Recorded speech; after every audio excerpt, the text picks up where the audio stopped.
Good morning, students. Today we'll start with the present perfect. Now, first of all, let me tell you this thing, that what is the use of this present perfect. Present perfect is used when any action which has completed in the present time, any of the action, कोई भी action जब आपके present time में वो ख़त्म हो जाता है, complete हो जाता है, perfect हो जाता है, complete हो जाता है, in that case we are using this tense, that is present perfect tense. Now what is the formula of this? That is subject plus has or have plus verb third form plus object.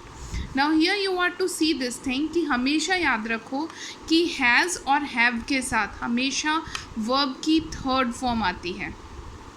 Here has and have is there. Has is always used with the third person singular. अब ये third person singular क्या होता है? He, she, it. कोई भी एक लड़के का नाम, कोई भी एक लड़की का नाम, और एनी जानवर या फिर non living thing.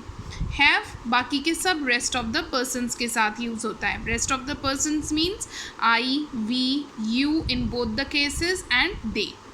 For example, Rita has finished his activity. ठीक है, या we have done our project. Here Rita is third person singular, that's why I added with has, or here we is a first person plural, that's why I have used over here have. Now as you know this thing, has and have is a auxiliary verb, that means has and have is a helping verb. So these two words will help us to frame the negative as well as the interrogative statement. How? Let's see. If I am to make the interrogative sentence with this, I will put the has over here first, and then rest of the statement is as it is. Has Rita finished his activity? Have they or we done their or our project? ठीक है.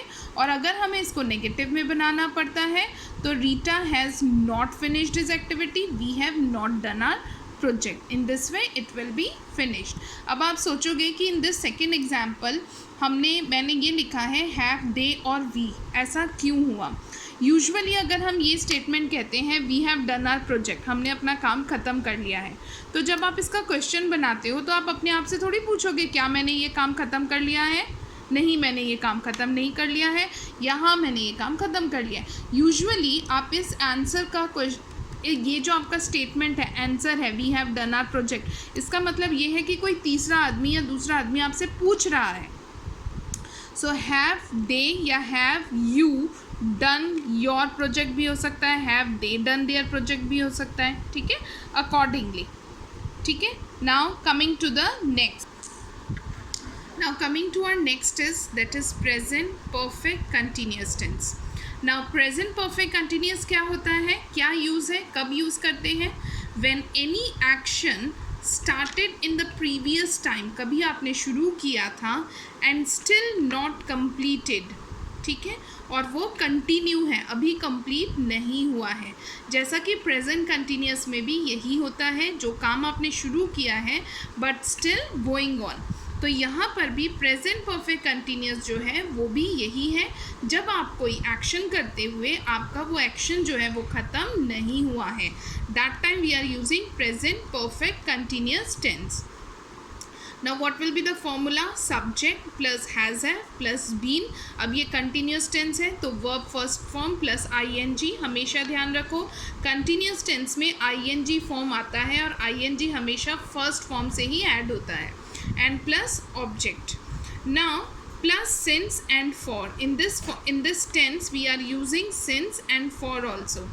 Now since is always used for the particular time.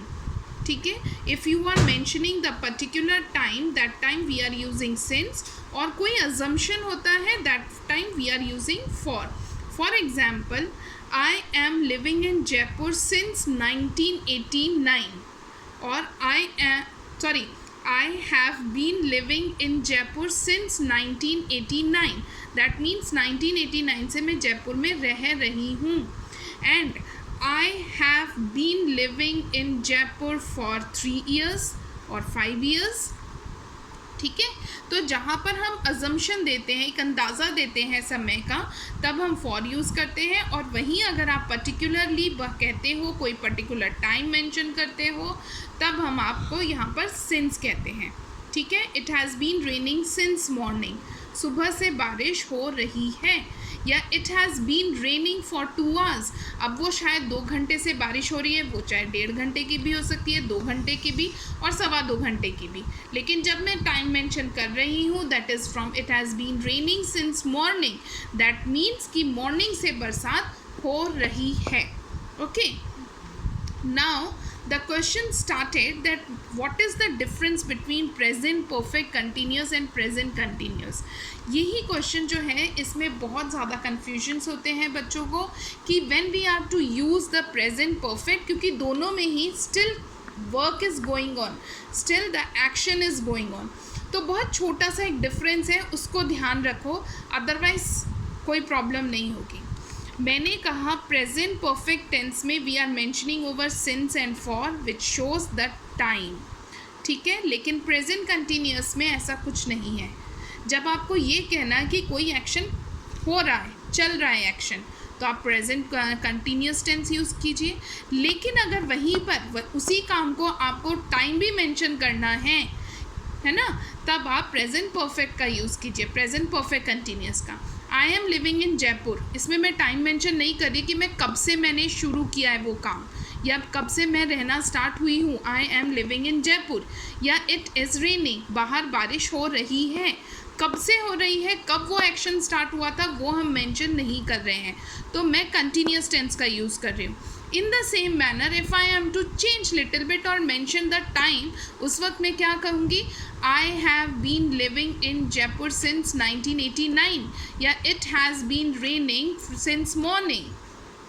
जहाँ पर मैं time mention कर रही हूँ वहाँ पर मैं परफेक्ट कंटिन्यूस का यूज़ करूँगी, कंटिन्यूस का यूज़ नहीं करूँगी. So overall this is the main difference. Okay, I hope that you guys have understood this. Even then, if you have any doubt, we can discuss it. Thank you.